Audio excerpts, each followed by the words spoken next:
爹，你先起来，你先起来。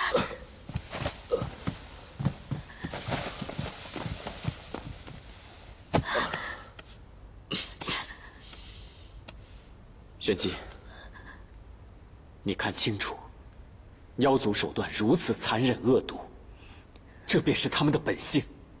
不将他们铲除干净，三界何以平稳？玄机啊，玄机，不是大家一定要逼着你做这个盟主，这是我们唯一的选择。妖魔或是攻心，或是内应，钻了我们的空子，让修仙们损失惨重。如今这5大派只剩3派，我派受的损失，这只是表面上的。如此下去，恐怕以后大家四分五裂，再也不能同心协力。玄机，你是战神转世，放眼这3派之中，若找出一个人可以服众的话，那这个人就是你了。你明白大家的苦心了吗？孩子，你就答应了吧。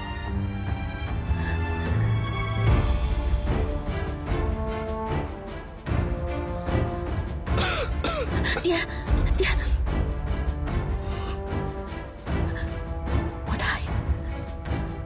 我答应做这个盟主就是了。太好了，好孩子，好。今日起，我们正派总算是有盟主了，请镇魂策。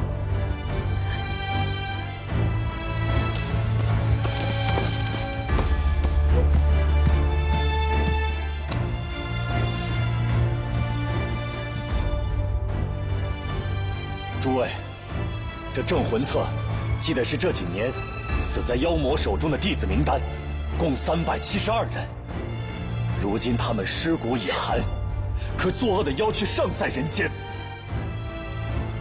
恳请盟主带领我们杀光天虚堂，屠尽离泽宫，报仇雪恨。杀光天虚堂，屠尽离泽宫，报仇雪恨，报仇雪恨，报仇雪恨。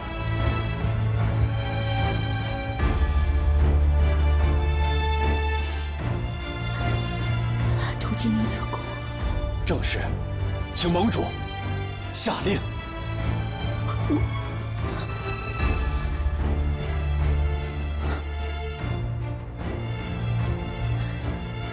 难道盟主还对离泽宫抱有幻想，不肯带我们报仇？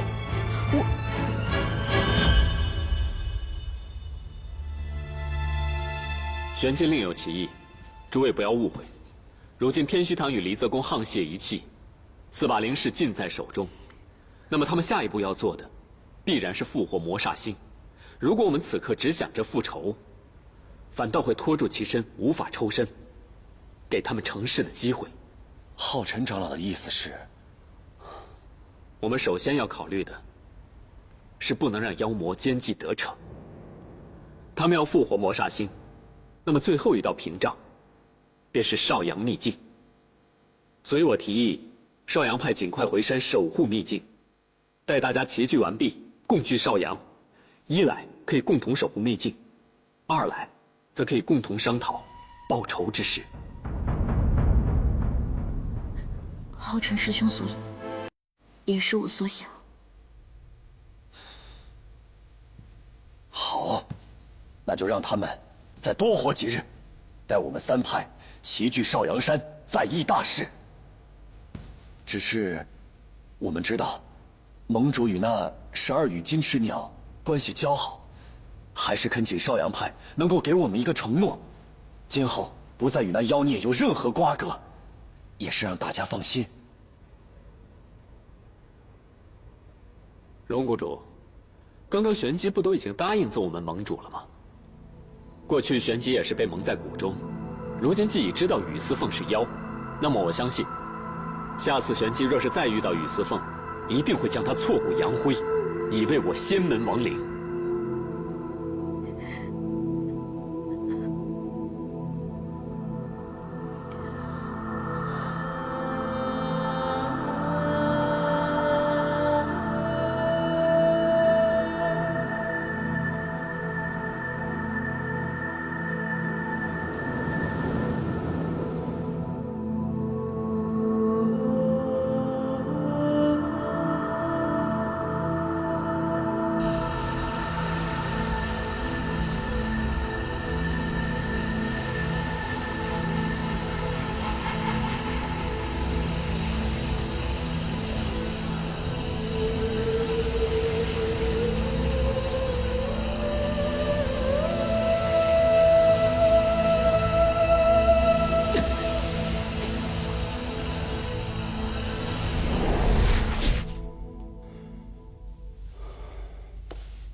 四方，好些了吗？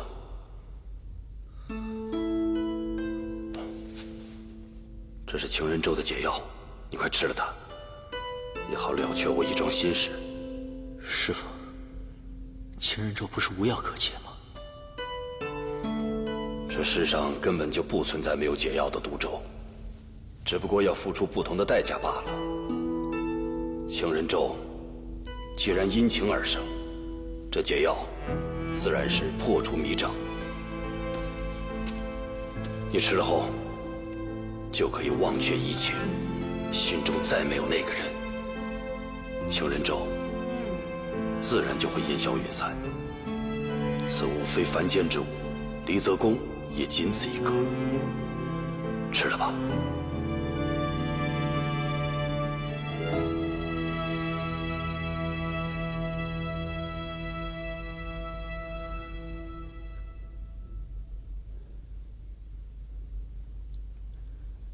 我不能吃，我也不想忘。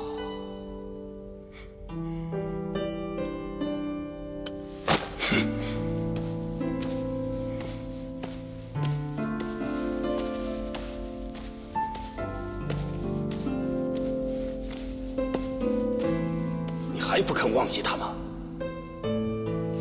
他楚玄机一听说你是金翅鸟妖，就马上选择站在师门那边。他的立场你还不明白吗？是我隐瞒在心，不管玄机，离则宫数百年安宁。师傅，你真的要毁掉他？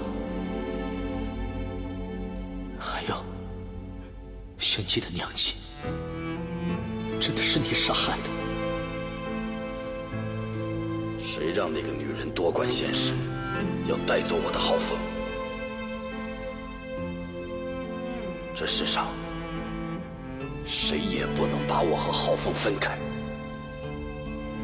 也逼他的人，害死他的人，难道不该死吗？我是在替你娘报仇。师傅，罢了。你想见你娘吗？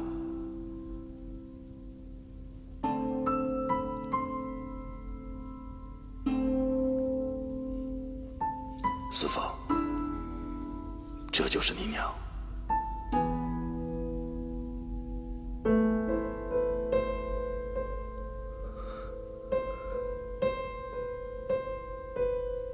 他一直都在这里吗？可为什么你从来都不告诉我？我只是在等，等你娘醒过来，才好把这一切都告诉你。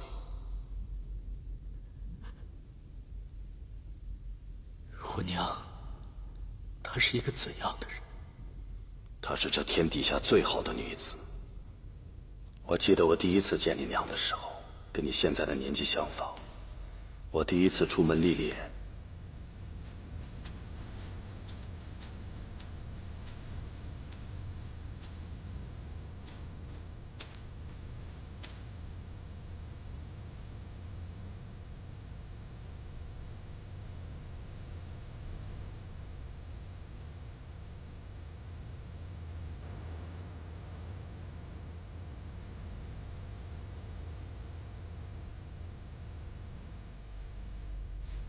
等我再见到她的时候，她不知道与何人斗武，弄得满身是伤。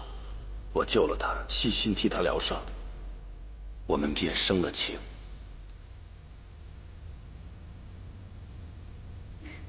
这是凤凰吗？看着不像啊。不是，是金翅鸟。我帮你带上。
我跟你娘在一起的事，起先都瞒得很好，她有了身孕，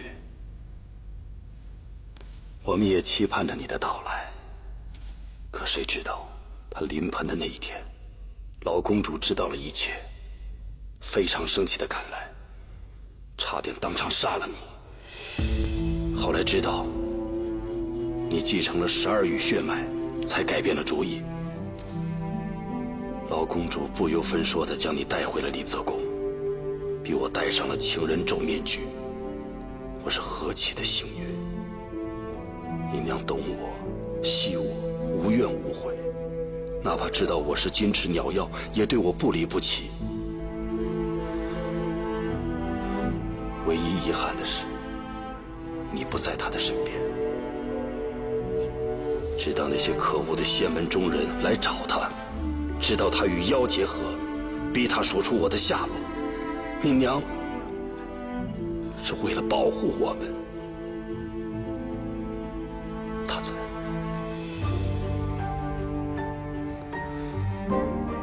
自我带她回来，我没有一天不寻求着让她醒来的法子。现在，我终于等到了。四凤，我刚刚已经为你娘服下了千年尸髓。等你娘醒来的那一刻，她见到你，一定会很高兴的。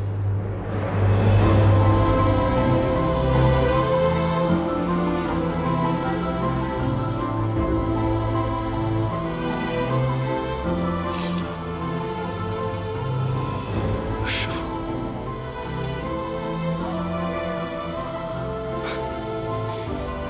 事到如今，你还叫我师父。我知道，你是不是因为我没有早点降人，你恨我？李泽公不许娶妻生子，老公主用你娘威逼我，逼我发下毒誓。你若不成年，就不许降人。这样，也好让你早日历练，成为我族再兴的希望。这天底下，哪有不认自己儿子的父亲？你一直都待我很好，你可不可以叫我一声爹？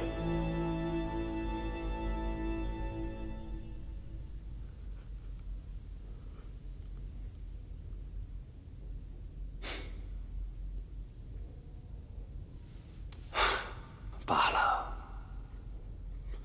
，20年都过去了，我又何必勉强你呢？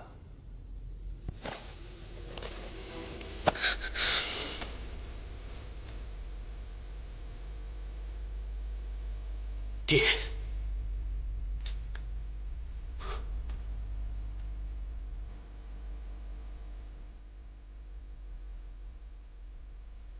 你说什么？爹，孩儿不小，叫你费心。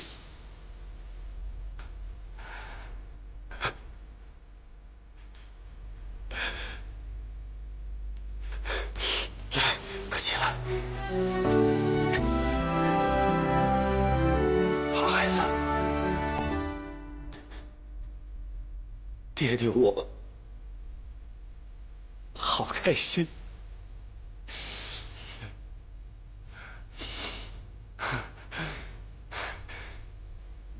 浩峰，你看到了吗？我们的孩子，他长大了，他认我了。时辰快到了，等你醒来，我们一家3口就可以开开心心的，好好的说说话。浩峰，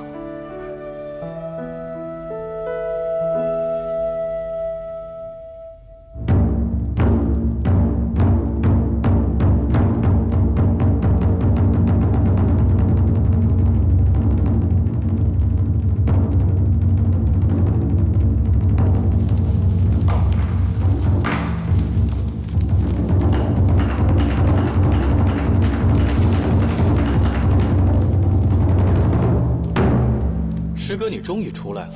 你死然丹崖，违反宫规，到底想怎么样？点燃丹崖之火，说明有大事要发生。这离泽宫该换新主人了。副公主怎能说出如此忤逆之言？副公主所说的可是大大的忠言。你们想造反吗？来人，把他们押去戒律堂。各位长老，要不要先听完我的想法再做决定？这离泽公现在的身份已经曝光，全离泽公本应该未雨绸缪，为将来做打算。可我的师哥，这一宫之主，却躲在这地底下陪死人，放着离泽公上上下下的安危不顾，这样的公主不该换吗？你想换公主是吗？是。我正有此意。反正我这个公主也当腻了，借此机会退位让贤。升殿。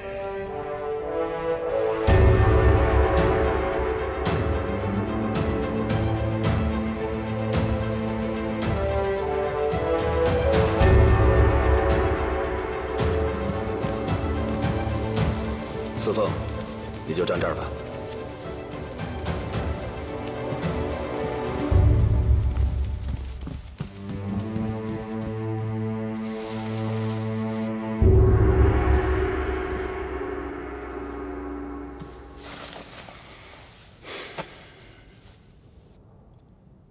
本宫执掌离泽宫已有20年，可这20年对本宫可以说是浑浑噩噩，怪不得有人还希望本宫退位让贤呢。公主，离泽宫能有今日，都是因为公主坐镇，才不致生乱，怎么能说是浑浑噩噩？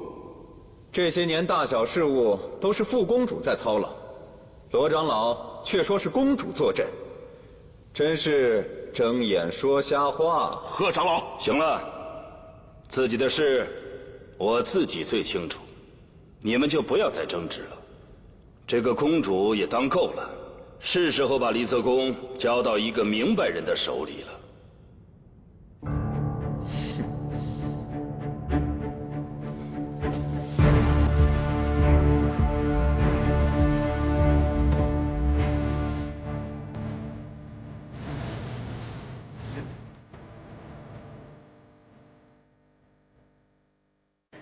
与司凤听令。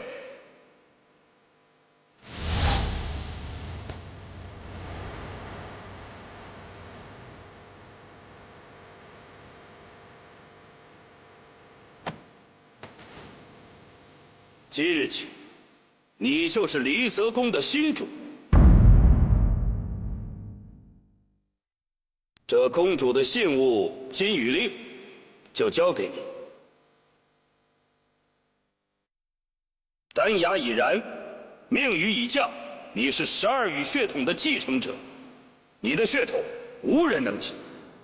本宫今日将金羽令传给你，你就是离泽宫新主。来，大家随我一起参拜新主。等等，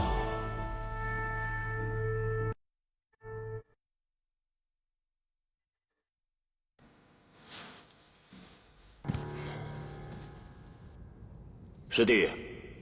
我都退位让贤了，怎么还不如你的意吗？雨司凤没有资格做一宫之主，你已经疯了。疯子的话是不能信的。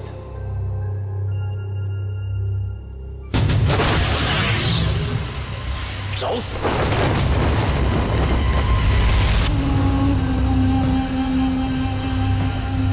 师哥怎么生气了？我知道你心里觉得自己一直都没有疯，但我想问你一个问题：回答完之后，诸位长老心里自然会有一个判断。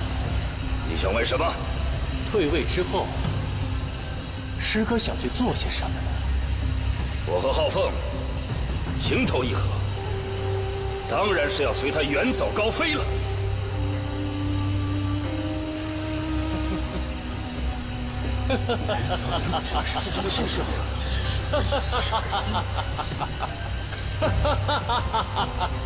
笑什么？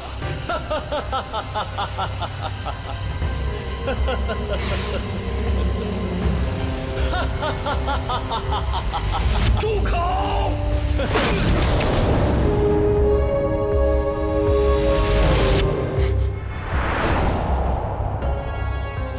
后学的功法？这是老公主教我克制你的功法呀，她叫我好好看着你，别再发疯了。我没疯，我没疯。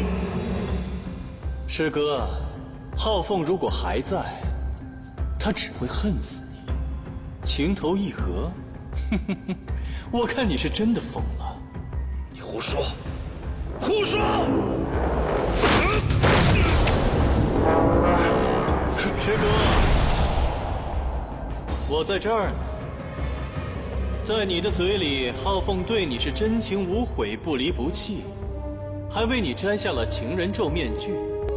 可事实上呢，他对你的情只停留在你是妖之前。他生下孩子显出异象，被仙门发现，若不是老公主及时赶到将他们都杀掉，我们离泽宫的秘密早就不保了。而浩凤，她还没从与妖结合产下孽种的悲痛中走出来，就亲眼看到仙门惨死在自己眼前，她如何能爱你？她只能恨你，恨不能将你亲手杀掉。师哥呀师哥，你却逼她像从前那般爱你，她是连自尽都做不得，日日被你所折磨。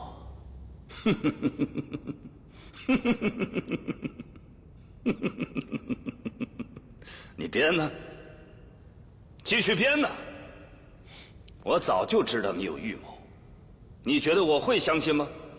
我根本就不会相信，因为我只相信我自己。你逼着浩凤摘下你的情人咒面具，他对你只有满腔怨恨，哪儿有爱？浩凤，你怎么了？浩凤，浩凤，你别过来！浩凤，浩凤，你别过来！你别过来！浩凤，无论你怎么对我，我都不会伤害你。你怎么了？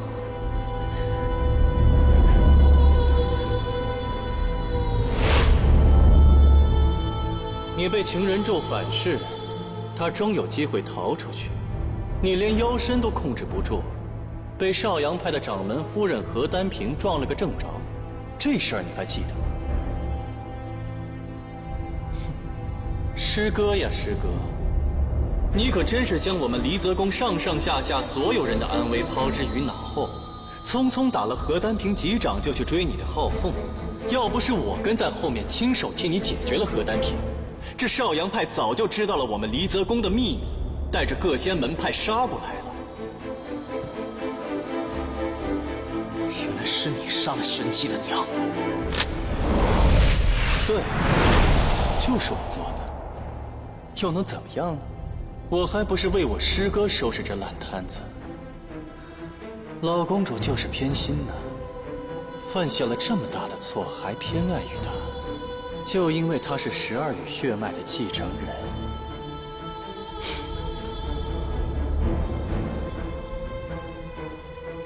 老公主费尽修为下咒，让你以为臆想的都是真的，不想让你的情人咒反噬。临死之前，她千辛万苦寻来忘情丹让你服下，就是不想让你知道真相，绝了后路。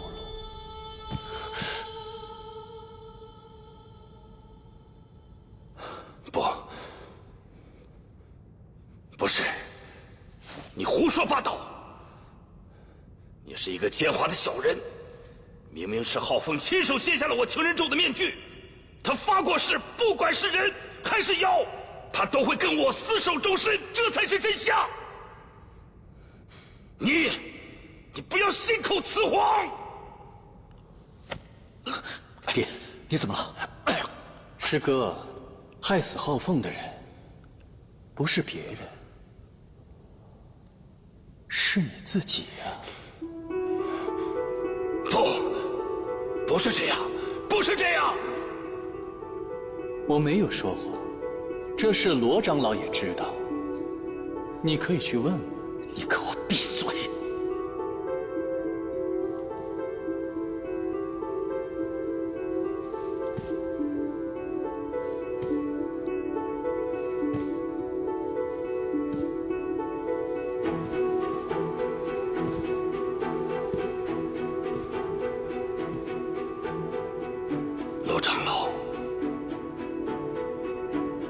告诉我，他说的是谎言。公主，是真是假，已经是往事了，又何必再问？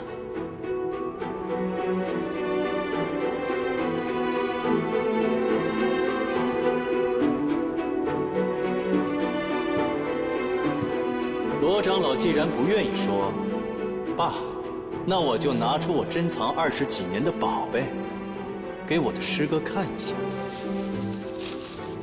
这是浩凤亲手给他爹爹写的血书，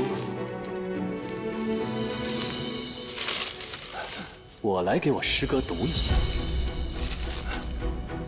女儿被要挟，囚禁于此，日日啼血，恨不能自戕以留名节。今日终得一死，视为解脱。女儿一时纵情，被要挟蒙蔽，自己受辱，更辱没点睛谷清誉，悔恨晚矣。只以死明誓，生生世世与要挟永隔。浩凤，诀别。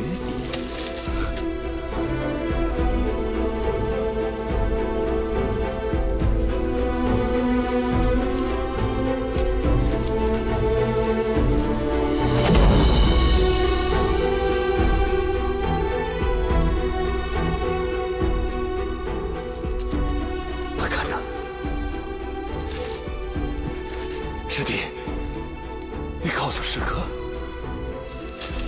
这都不是真的，对不对？是你故意气我的。我在离泽宫这么多年，可从来都没有听说过改变记忆的咒术。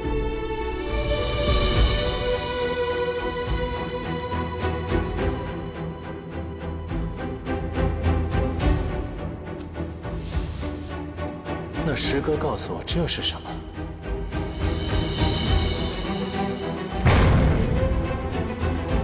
大概真的没什么可以改变时间的咒术，只是你自欺欺人罢了。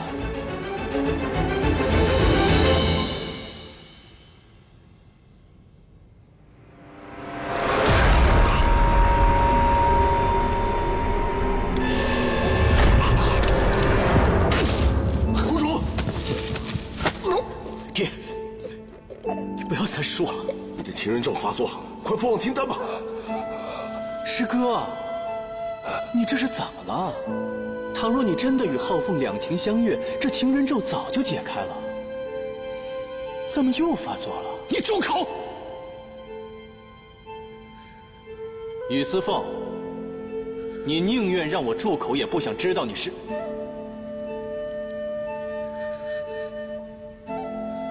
你爹爹和你娘亲到底是情缘还是罪孽？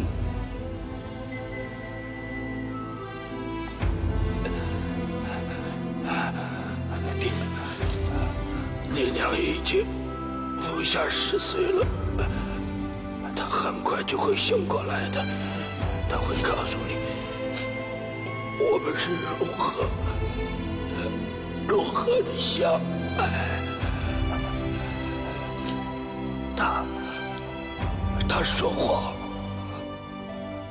师哥，我可没说谎。说到了10岁，我又想起了一件事儿。当年点金谷千辛万苦寻了2年，终于得到了千年10髓，就是为了救浩凤。然而有人夜闯点金谷，将浩凤的尸体偷走了。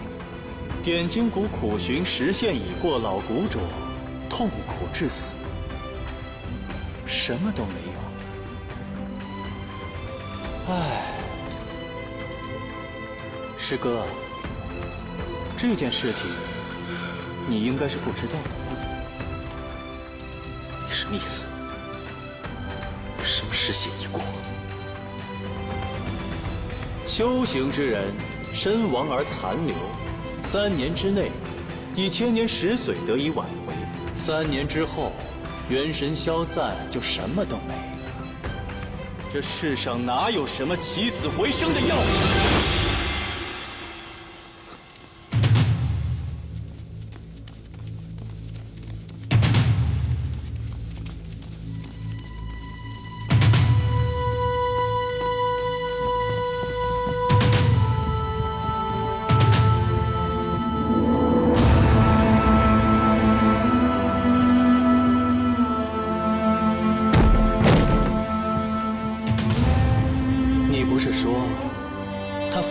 1000年10岁，那我们就来看一看你的浩凤是活着还是死了。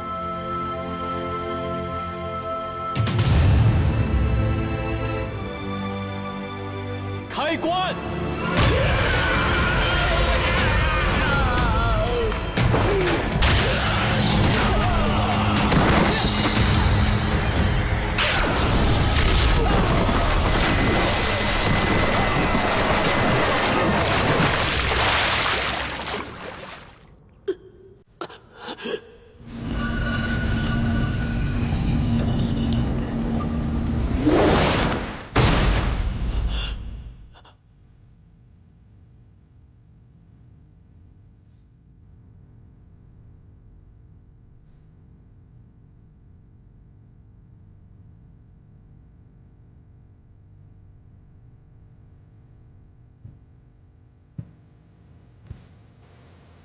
师哥，我逗你玩呢。你说的没错，凤凰于飞，会会其语。你和浩凤的感情真好，我真是好生羡慕。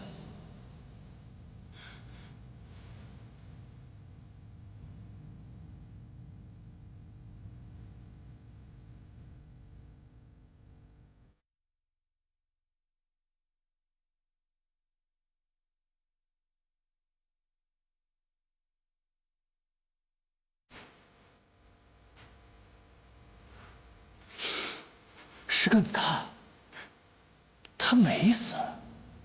浩凤，他在冲你笑呢。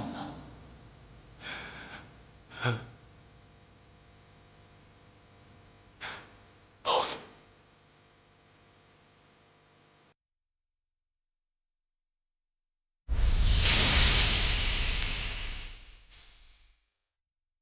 你妈！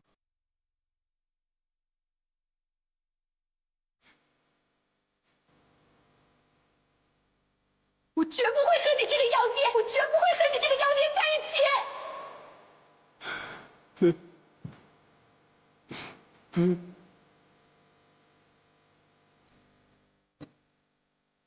我绝不会和你这个妖孽在一起。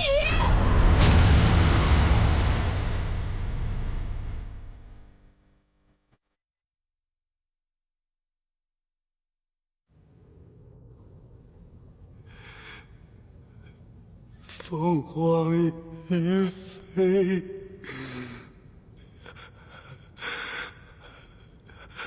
凤凰于飞。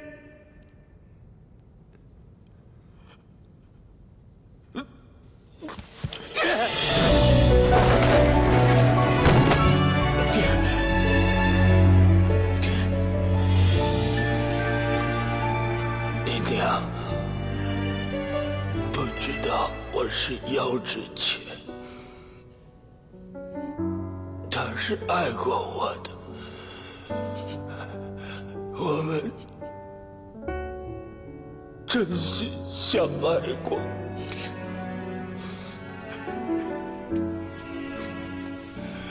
父子二人都是情种，师弟为你们不值啊。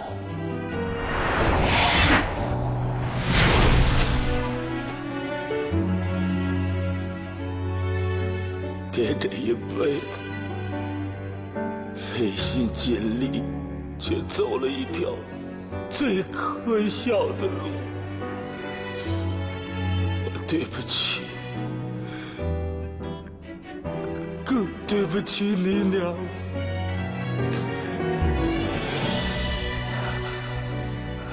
快把这忘情丹吃下，只有这样就能早日脱断情丝，不至于像爹一样害人害己。我不吃，你快吃，才好保命。爹，师堂，你答应爹，一定要掌管好李泽公，好好照顾，禁吃鸟一只。还是答应你，爹，你快吃。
有一天，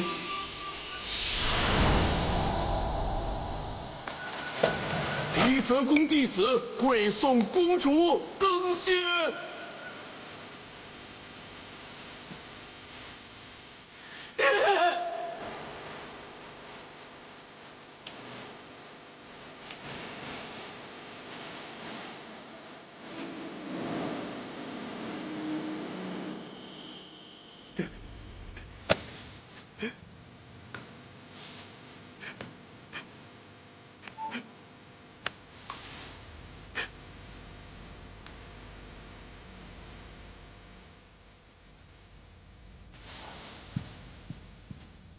你们想干什么？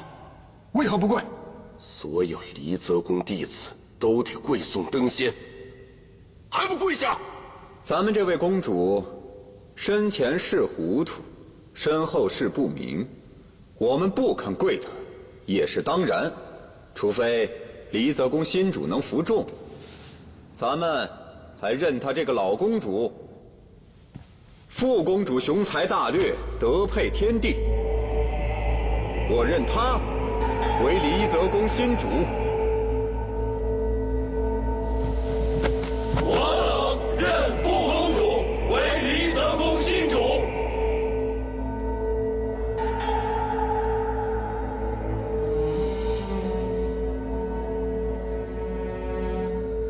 副公主，司凤手持金羽令，以示离泽公新主，你是要造反吗？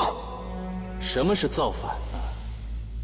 现在生死存亡之际，我只想让离泽公流传万年，怎能说是造反呢？公主尸骨未寒，你们可真是一刻都等不了。宇司凤，把你手上的金羽令给我，它在你的手上全都是坏事，没有一件好事，我来替你分担烦恼。如何？离泽宫中有多少人已经加入了天虚堂？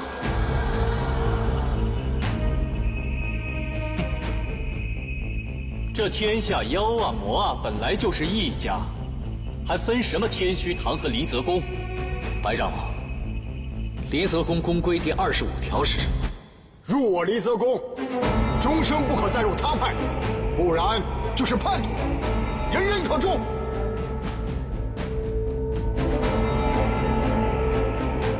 金羽令在此。离泽宫中有加入天虚堂的弟子，今日之前恕你们无罪，今日之后再有违者，定杀不留。现在要退出天虚堂的弟子，便可以站出来。我从小就在离泽宫长大，我们也是同胞，理应照应。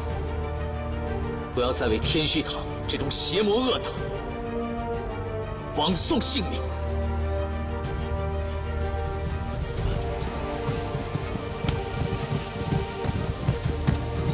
你们回来！哼！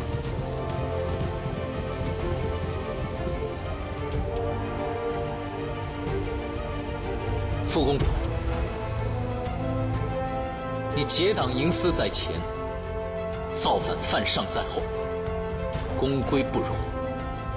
我答应了守护金翅鸟一族，一日抓不到，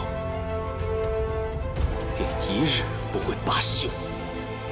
哼！好啊，既然你答应了守护族人，你应该不想看到你的族人因为你而死了。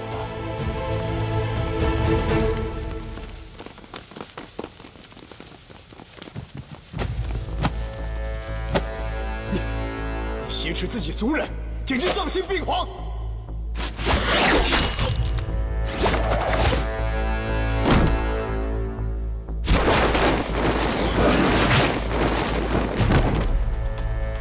把监狱令给我，尊我为离泽宫新主，我保他们周全。不然白长老的死只是个开始。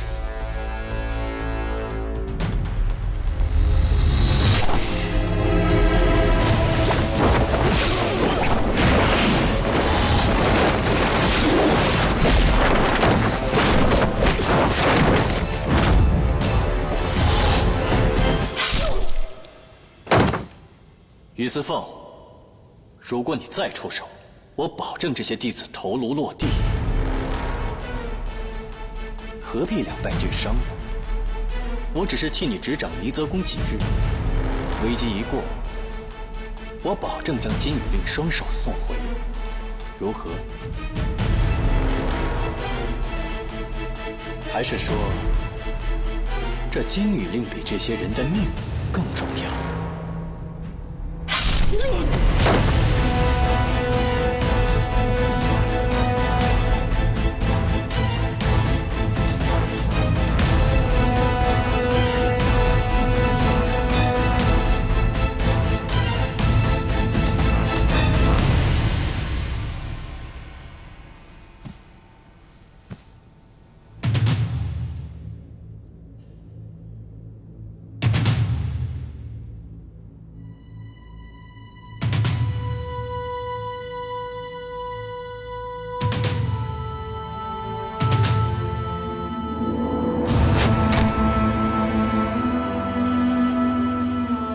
很好，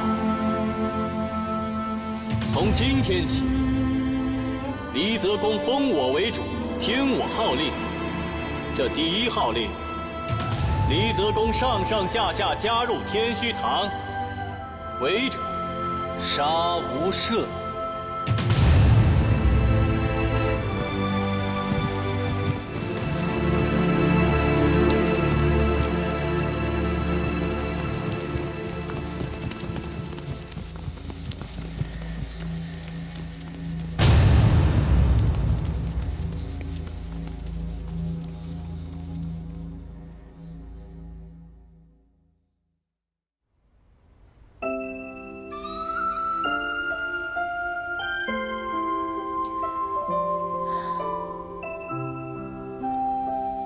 心悦，群喜，群不知。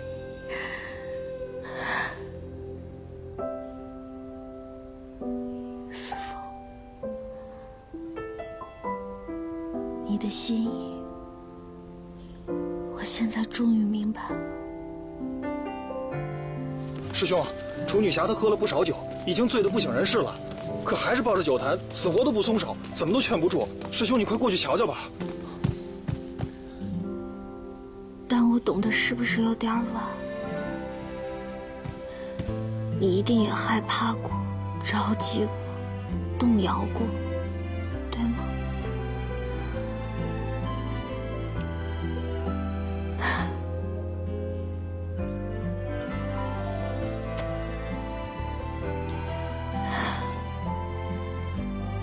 他们说你是妖，我是战神，所以一定要我杀了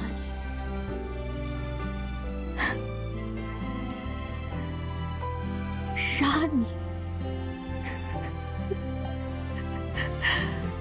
我怎么可能杀你呢？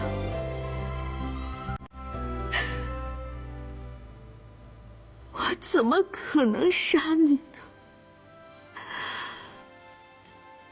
这样，我宁愿不做这个战神。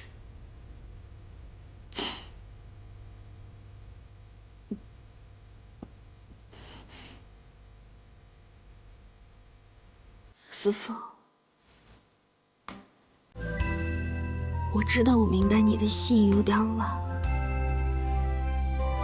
可是不管怎么样，你也不该骗我。你真的不该骗我。你到底为什么骗我呢？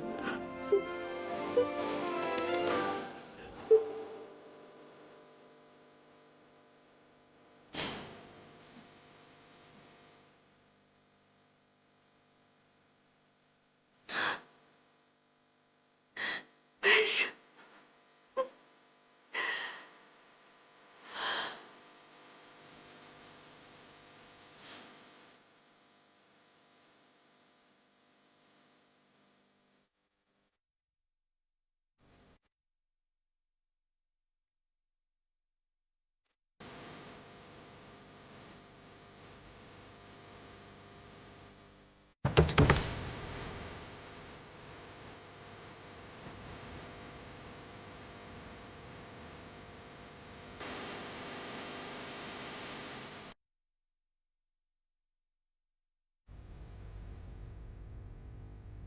兄弟，这个簪子是我爹送给我娘的定情信，我现在把它送给你。我想要你上次送给我的簪子，你可以再给我吗？你可不要后悔，拿了我的簪子，以后就是我的人了。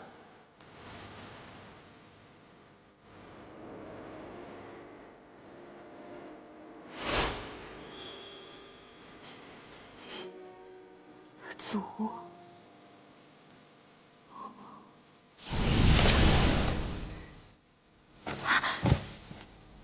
子湖，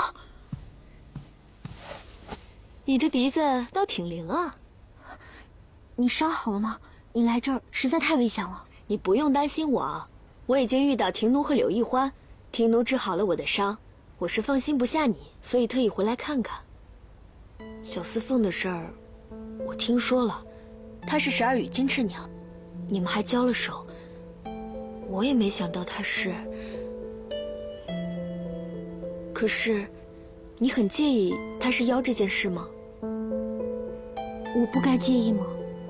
那，你看，你治好了我的伤，你还跟我和庭奴那个鲛人做朋友，那小司凤她也不是害人作恶的妖。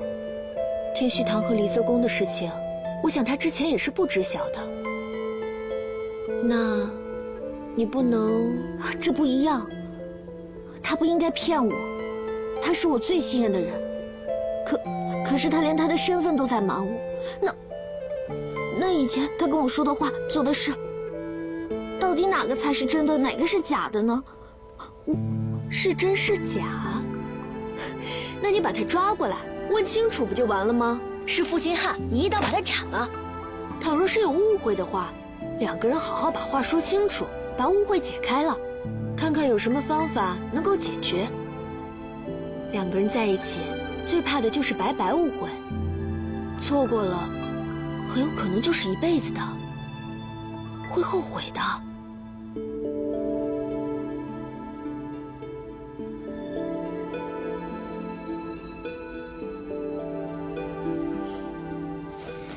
行吧，我看清楚了，小玄机已经定了心思了。既然你心意已决，我这就去找司凤，告诉她玄机这辈子啊都不打算再见他了，让他死了这条心吧。你们两个从此便一刀两断了吧？我没有不想见他，我只是还没想清楚怎么面对。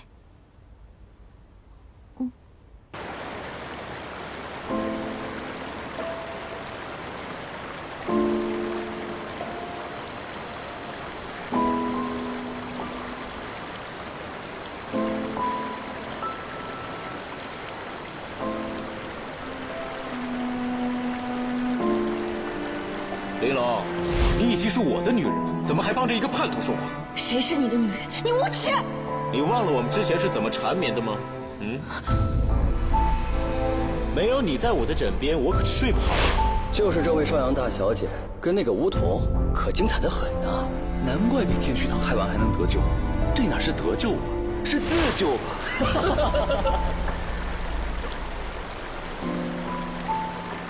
玲珑，是我。你怎么知道我在这儿的？从前在邵阳，你难过了就会躲到山下河边，这些我都知道。让我一个人待一会儿吧，好吗？自从你醒来之后，就总是会不开心，是有什么心事吗？可不可以告诉我？好，我就在这儿，等你想说的时候，我随时都在。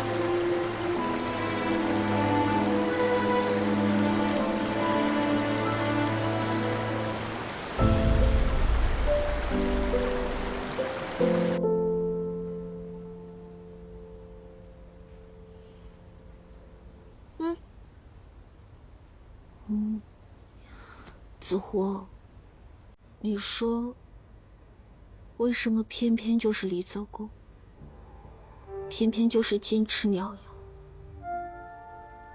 他还要护着那个恶妖？那个恶妖，他害死了我的娘亲，我该怎么办？我该怎么办？玄机，你想想小四凤，她又该怎么做呢？她那个时候不过是个稚童，那她师父所做的事，她是没有选择的呀。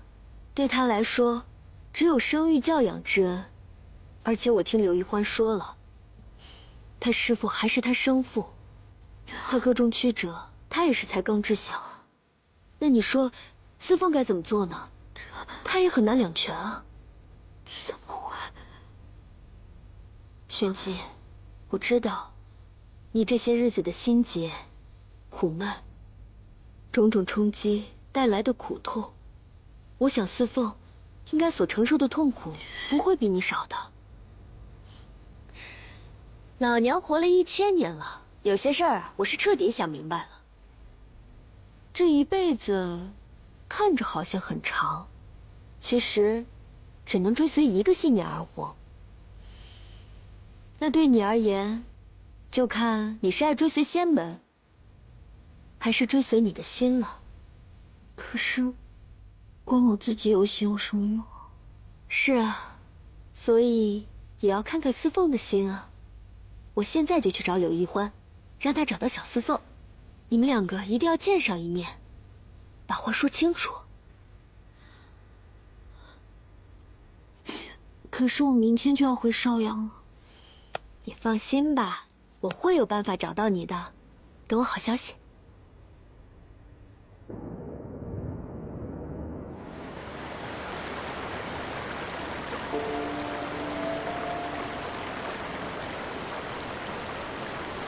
都是我的错。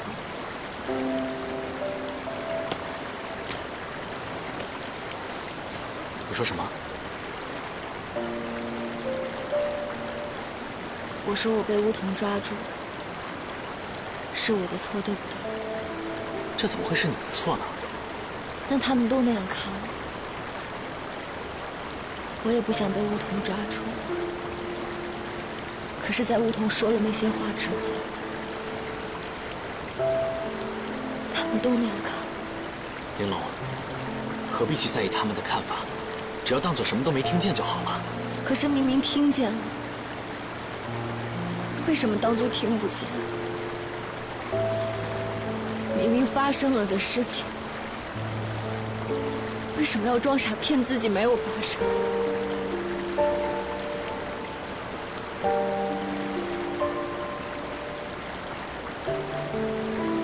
你也会跟他们一样笑我吗？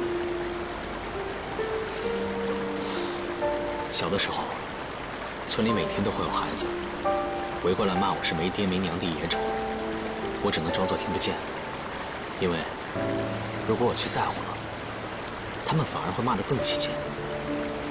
我们封不住那些好事之徒的嘴，但可以选择不听。玲珑，你什么也没有做错，问心无愧。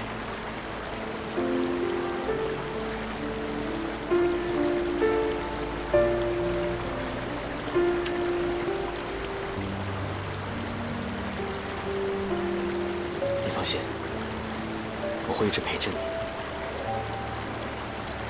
一切都会过去的，好吗？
那是几年前，李泽公有一名弟子，曾与点睛谷老谷主的女儿相爱，他们原本可以幸福的生活在一起。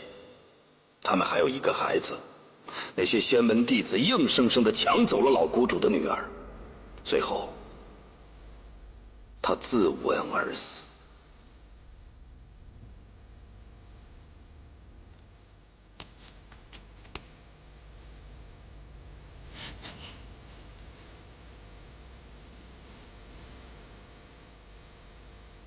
郝凤，她就是你娘。郝凤，她是我的妻子，她也是你的娘亲。我是你的师傅，但我也是你的爹。他一直都在这里，可为什么你从来都不告诉我？我只是在等你娘醒过来，才好把这一切都告诉你。她是这天底下最好的女子。李泽公不许娶妻生子，老公主用你娘威逼我，逼我发下毒誓。你若不成年，就不许相认。这天底下哪有不认自己儿子的父亲？你可不可以叫我一声爹？这世上谁也不能把我和浩峰分开。那些逼他的人，害死他的人，难道不该死吗？是妖怎么了？是妖就不行了吗？你不是口口声声说要爱他一辈子吗？他分明就是在骗你。若是两情相悦，又怎么会因为执念而生嫌隙呢？师父，你一直都知道吗？你一直都瞒着我，对吗？我没有瞒你。你一直都在骗我吧？不管是怎样的挚爱之念，一旦对你身份被发现，最终就不会有好的结果。你与他的莫逆于心，最后受伤的还是你自己。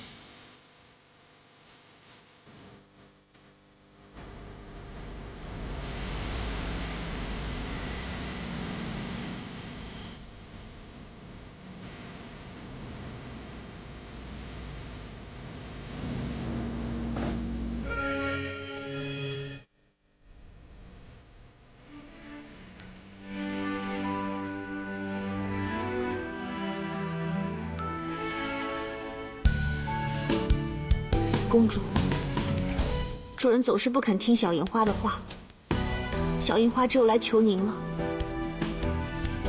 请您在天之灵保佑主人能够早日看清您的前车之鉴，服下绝情丹，忘掉那个楚玄启，也请您保佑妖族崛起，能够早日把那些人杀个精光，什么点金谷、福玉岛、少阳山的，统统都杀个精光，一个都不留。小银花，你在这里胡说八道些什么？出去！出去就出去。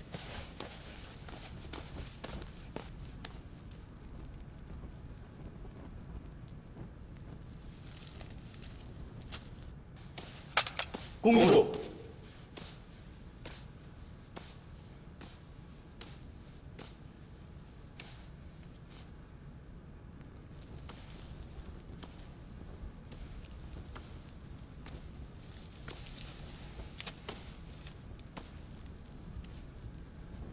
金玉令你已经拿到了，你还来做什么？没必要这么抵触，你我也是同族。我们金翅鸟能飞黄腾达也是我的愿望。其实我们可以合作的。哼，你这种连同族都能杀的人，也好意思跟我谈合作？我杀的那些都是无用之人，但你不一样，你的12羽血脉一旦打开桎梏，妖力之强立刻就能跻身大妖之列。哦，想借助我的力量？那你可要拿出点诚意来，不如告诉我你到底想要做什么。我想做的，自然对我们妖来说，是开天辟地的大好事。你可知道，我们金翅鸟1000年之前是什么身份？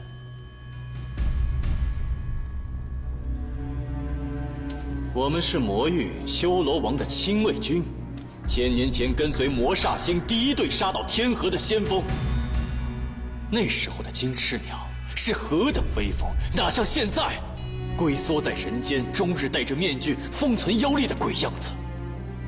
我们要复活魔煞星，做3界之主，那个时候我们就能在3界肆意而为，所有人对我们只有顶礼膜拜。